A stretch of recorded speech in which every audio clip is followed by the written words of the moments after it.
Hello everyone, आप सभी को प्रभात का नमस्कार। फिजिक्स वेदा ऑनलाइन क्लासेस में आप सभी का स्वागत है। आज हम बात करेंगे resultant intensity at the point of superposition.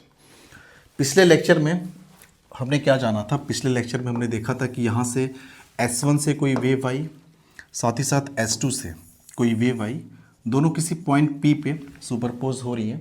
तो वहाँ पे जो भी रिजल्टेंट एम्पलीट्यूड हुआ करता था ऑक्सीलेशन का, किसके ऑक्सीलेशन का? तो इलेक्ट्रिक फील्ड के ऑक्सीलेशन का। इसकी इक्वेशन हमने लिखी थी E1 is equals to E01 sine of omega t. जो सेकेंड वेव जो S2 से गई थी, इसकी जो इक्वेशन है हमने लिखी थी E2 is equals to E02 sine of, हमने मान लिया था कि ये दोनों वेव्स के बीच में जो फेज डिफरेंस है वो फाई का है। आपके दिमाग में सवाल आएगा कि अगर हम लाइट वेव की इक्वेशन लिख रहे हैं तो इलेक्ट्रिक फील्ड के टर्म्स में क्यों लिख रहे हैं, मैग्नेटिक फील्ड के टर्म्स में क्यों नहीं लिख रहे हैं? क्योंकि मैग्नेटिक फील्ड भी तो ऑक्सीलेट करता है ना। मैग्नेटिक फील्ड इलेक्ट्रिक फील्ड दोनों साथ में ऑक्सीलेट करते हैं परपेंडिकुलर प्लेन में, ठीक है ना। अब बस इसका जवाब ये है कि जो इलेक्ट्रिक फील्ड का ऑक्सीलेशन होता है उसका मैग्नीट्यूड ज़्यादा होता है, मैग्नेटिक फील्ड के कंपैरिजन में बहुत ज़्यादा होता है उसका मैग्नीट्यूड। इसलिए जितने भी लाइट के कैरेक्टरिस्टिक्स होते हैं, लाइट के जो फिनोमिना होते हैं, वो इलेक्ट्रिक फील्ड से ही डिफाइन होते हैं।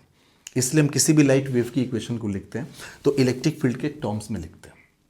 सारे टर्म्स को हमने बता दिया था कि E01 इस पॉइंट P पे वेव S1 वाली वेव की वजह से इलेक्ट्रिक फील्ड का ऑक्सीलेशन है, उसका एम्पलीट्यूड है।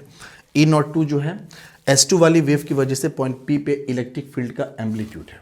साथ ही साथ हमने यहाँ पे जो रिजल्टेंट एम्पलीट्यूड जाना था, यहाँ पे ERES की बात करें तो वो कुछ ऐसा निकल के आया था, under root E01 square plus E02 square plus 2 E01 E02 cos of phi, ठीक है ना।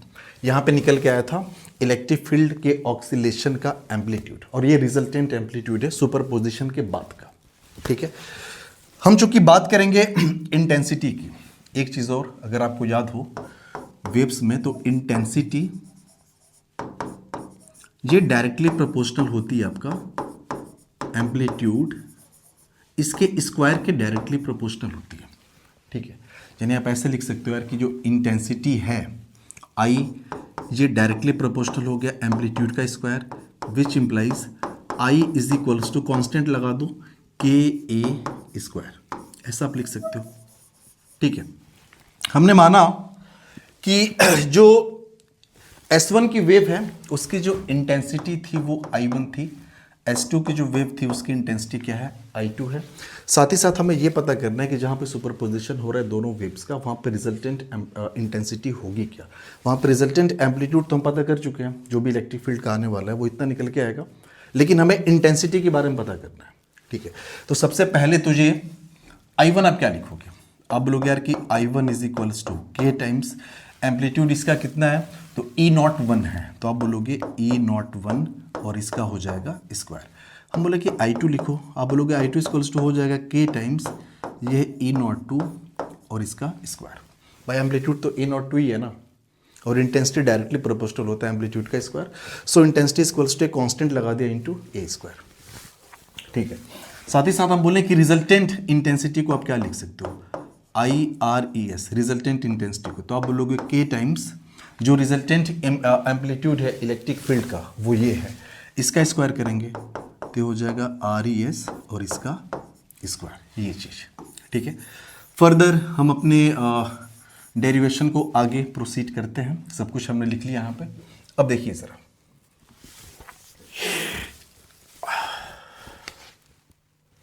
यहाँ पे स्क्वायर करो आप दोनों तरफ। जब भी हम स्क्वायर करेंगे तो ये आपका हो जाएगा इसका स्क्वायर इज इक्वल्स टू, उधर से आपका स्क्वायर रूट हट जाएगा तो ये हो जाएगा E01 का स्क्वायर प्लस ये हो जाएगा E02 का square plus 2 E01 E02 and this is cos of 5, ठीक है।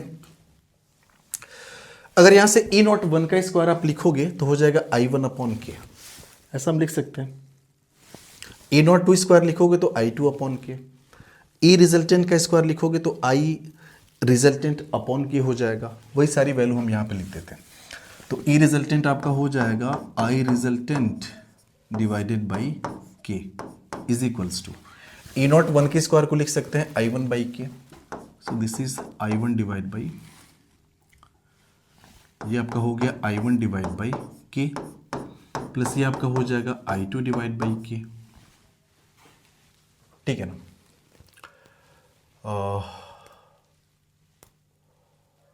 एक काम करते हैं, इससे ज़्यादा बेटर ये होगा ना, हालांकि इससे भी आएगा, लेकिन इससे ज़्यादा बेटर ये होगा कि आप के से मल्टीप्लाई कर दो ना, दोनों तरफ आप के से मल्टीप्लाई कर दो, multiplying both side, multiplying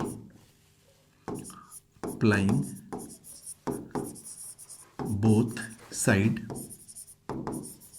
by के कोई कांस्टेंट है, रैंडम कांस्टेंट हमने ले लिया, के से इसमें मल्टीप्लाई करो तो ये हो जाएगा के times E R E S, और इसका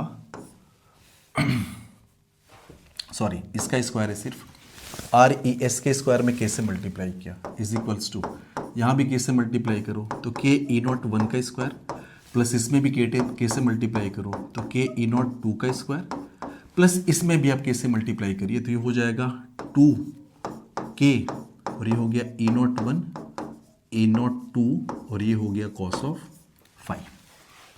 ठीक है, इसको थोड़ा सा अरेंज करके हम लिखेंगे, ये तो आपका के ई नॉट वन का स्क्वायर प्लस के ई नॉट टू का स्क्वायर प्लस 2, इस के को हम लिख सकते हैं रूट के इंटू रूट के। अब ज़रा ध्यान से समझिएगा, इस के को हम लिख सकते हैं रूट के इंटू रूट के। ई नॉट वन को लिख सकते हैं under root E naught one का स्क्वायर, ये हो जाएगा under root E naught one का स्क्वायर। ई नॉट टू को लिख सकते हैं under root E naught two का स्क्वायर।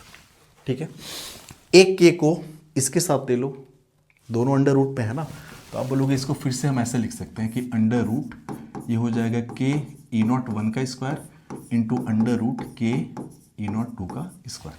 ऑब्वियस सी बात है, इसको सॉल्व करोगे तो यही वाला आपका टर्म मिलने वाला है, अंडर रूट के बन जाएगा, ई नॉट वन का स्क्वायर ई नॉट वन बन जाएगा, ई नॉट टू का स्क्वायर क्या बन जाएगा, ई नॉट टू बन जाएगा। ठीक है, तो वही चीज़ हम यहाँ पे लिखने वाले हैं, तो ये हो जाएगा टू अंडर रूट के ई नॉट वन का स्क्वायर अंडर रूट के ई नॉट टू का square, and this is cos of 5। ये हो गया के times E R E S का स्क्वायर। अब ज़रा ध्यान से देखिए, के टाइम्स ई रिजल्टेंट का स्क्वायर, इसको हम आई रिजल्टेंट लिख सकते हैं। तो आप बोलो यार कि बस जो निकालना था वो हम कैलकुलेट कर चुके हैं, तो हो जाएगा आई रिजल्टेंट का स्क्वायर, नहीं सिंपल आई रिजल्टेंट आप लिखोगे, के ई नॉट वन का स्क्वायर, ये आपका हो जाएगा आई वन, प्लस ये आपका हो जाएगा आई टू प्लस 2, ये हो जाएगा अंडर रूट आई वन, ये आपका हो जाएगा अंडर रूट आई टू, और ये आपका कॉस ऑफ 5 बचा का बचा रह गया। तो फाइनली हमने ये पता कर लिया कि जहाँ पे सुपरपोजिशन हो रहा है दोनों वेव्स का, वहाँ पे रिजल्टेंट इंटेंसिटी है कितनी। ठीक है ना, ये आएगा, और ये भी जो है फाई का फंक्शन है। आप यहाँ पे साफ साफ कह सकते हो कि जो भी रिजल्टेंट इंटेंसिटी है ना, this is the function of phi, phase difference. Phase difference पर डिपेंड करेगा कि वहाँ पे इंटेंसिटी मैक्सिमम होने वाली है कि मिनिमम होने वाली है। मैक्सिमम होगी तो हम उसको क्या बोलेंगे, मिनिमम होगी तो हम क्या बोलेंगे, ये सारी बातें जो है हम बाद में करेंगे फिलहाल। ठीक है, तो ये जो भी डेरिवेशन था ये रिजल्टेंट इंटेंसिटी का था। ठीक है, साथ ही साथ इसके पहले हमने वहाँ पर रिजल्टेंट इलेक्ट्रिक फील्ड वो हमने निकाला। Thank you.